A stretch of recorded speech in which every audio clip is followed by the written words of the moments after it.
Yazid ইবনে মুয়াবিয়া ছিলেন Umayya খিলাফতের দ্বিতীয় খলিফা। তার পিতা মুয়াবিয়া ইবনে আবু সুফিয়ান ছিলেন উমাইয়া সাম্রাজ্যের প্রতিষ্ঠাতা খলিফা। তিনি দীর্ঘদিন ধরে মুসলিম বিশ্বের শাসন পরিচালনা করে আসছিলেন। মুয়াবিয়া মৃত্যুর আগে একটি গুরুত্বপূর্ণ সিদ্ধান্ত নেন। তিনি তার ছেলে ইয়াজিদকে ভবিষ্যৎ খলিফা হিসেবে ঘোষণা করেন। এটি ইসলামের ইতিহাসে একটি বড় পরিবর্তন ছিল। 680 খ্রিস্টাব্দে মুয়াবিয়া মারা গেলে ইয়াজিদ ক্ষমতায় বসেন, কিন্তু তার ক্ষমতায় আসা সবাই মেনে নেয়নি। ইয়াজিদের খিলাফত মেনে নিতে অস্বীকৃতি জানান কয়েকজন গুরুত্বপূর্ণ ব্যক্তি। তাদের মধ্যে ছিলেন আবদুল্লাহ ইবনে জুবায়ের এবং রাসূলুল্লাহ আলাইহিস সাল্লামের প্রিয় নাতি ইমাম হুসাইন ইবনে আলী। ইমাম হুসাইন মনে করতেন একজন ন্যায়পরায়ণ এবং যোগ্য শাসকেরই মুসলমানদের নেতৃত্বে আসা উচিত।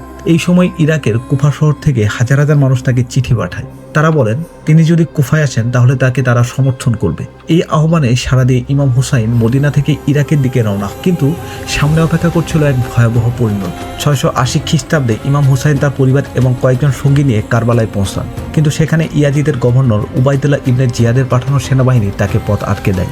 ইমাম হুসেনের দলের সদস্য সংখ্যা ছিল খুবই কম, প্রায় 70 থেকে 72 জন। অন্যদিকে বিপরীত ছিল হাজার হাজার সৈন্য। কারবালার প্রান্তরে কয়েকদিন ধরে তাদের পানি পর্যন্ত বন্ধ করে দেওয়া হয়। 10 মুহররম, যাকে আশুরা দিন বলা হয়, সেদিন যুদ্ধ শুরু হয়। এক এক করে ইমাম হুসেনের সঙ্গীরা শহীদ হন, তার পরিবারের সদস্যরাও শহীদ হন। শেষ পর্যন্ত ইমাম হুসেন নিজেও শহীদ হন। এই ঘটনা ইসলামের ইতিহাসের সবচেয়ে বেদনাদায়ক ঘটনাগুলোর একটি হিসেবে স্মরণ করা হয়।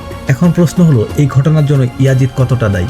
এখানেই মুসলমানদের মধ্যে মতভেদ দেখা যায়। অনেক সুন্নি ইতিহাসবিদ বলেন ইয়াজিদ সরাসরি হত্যার নির্দেশ দিয়েছিলেন এমন স্পষ্ট প্রমাণ ইতিহাসে নেই, তবে তার শাসনামলে এই ঘটনা ঘটেছে, তাই তার দায় এড়ানোও কঠিন। অন্যদিকে শিয়া মুসলমানরা মনে করেন কারবালার পুরো ঘটনার জন্য ইয়াজিদই প্রধান দায়ী। এই কারণে শিয়া মুসলিমদের কাছে ইয়াজিদ অত্যন্ত নিন্দিত একটি চরিত্র। সংক্ষেপে বলা যায়, ইয়াজিদ ইসলামের ইতিহাসে অত্যন্ত বিতর্কিত একটি চরিত্র। তার শাসনামলে ঘটে যাওয়া ঘটনাগুলো মুসলিম ইতিহাসে গভীর প্রভাব ফেলেছে। বিশেষ করে কারবালার ঘটনা আজও মুসলিমদের মনে গভীর দুঃখের স্মৃতি হয়ে আছে। আপনি কি মনে করেন ইতিহাসে ইয়াজিদকে কিভাবে দেখা উচিত? ভিডিওটি ভালো লাগলে লাইক দিন, চ্যানেলটি সাবস্ক্রাইব করুন। আরও এমন ইসলামিক